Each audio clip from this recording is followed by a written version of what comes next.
Ten Commandment law was not given to the fathers. It's true that God rested on the Sabbath at creation. That's exactly right. No evidence that Abraham kept the Sabbath, none. So be careful. But the one verse may not destroy the clear. The golden rule of all Bible study is you start with the verses which are utterly clear, and you compare shadow with shadow, Hebrews and Colossians 2.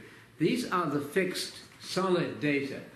Other arguments can be peripheral and really make no point. They simply divert you from the clear evidence. So that's the golden rule. He gave them just ordinances, true laws, good statutes and commandments. Your holy Sabbath you made known to them. Yes. You made known to them. Commandments, statutes, and law you prescribed for them by the hand of Moses your servant. Right. Now, rabbis were not immune from making up stuff too. They couldn't bear the idea that Abraham didn't keep the Sabbath, so they said he must have. We say so, he must have. And Colossians 2:16 is the end of all argument.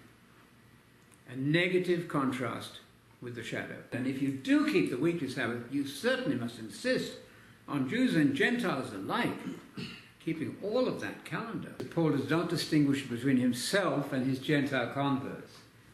He never ever says of himself, well, of course, I'm a Jew, I have to do all this stuff. And ye Jews. That's just impossible. Be like me, he keeps saying. Circumcision is nothing. It means neither one way or the other. It's absolutely meaningless, circumcision in the flesh. But in the Old Testament, it was a question of being in or out. That is a very radical change. Huge change. Think about it. From circumcision, you must do it or be dead, both Jew and Gentile, by the way. To be in the covenant, both Jew and Gentile. You must do it or be dead. And in the New Testament, you do it and you're dead. That is a radical change, both Jew and Gentile.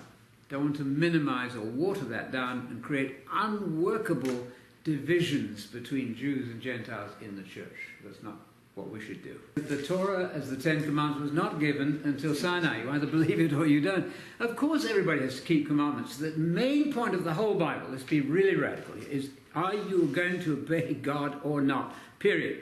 That's Hebrews 5:9. False zeal is what's going to wreck people who said, Lord, look what we did for you. We loved you. We kept all these commandments. Get out of here.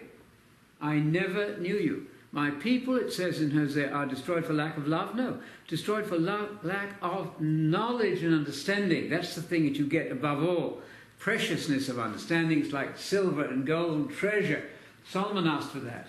He asked also for an obedient heart, by the way. Solomon didn't do very well.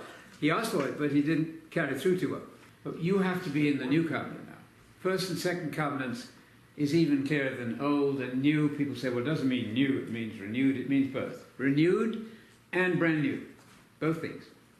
It's actually a renewal, if you like, of the Abrahamic promise, not a renewal of the Mosaic promise, which is temporary and over, finished. So we're making a single point here. Colossians 2:16 and 17. It is disobedience not to hear that the shadow is passé, gone. What counts is the risen Christ. Concentrate all your effort on that. Forget the Sabbath keeping, holy day keeping. Forget the circumcision. Because I, Paul, he speaks of himself, the Jew, am not under the law.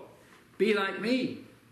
Paul never ever makes a distinction between himself, currently, time of living, and his Gentile converts. They're all under the same one spiritual covenant.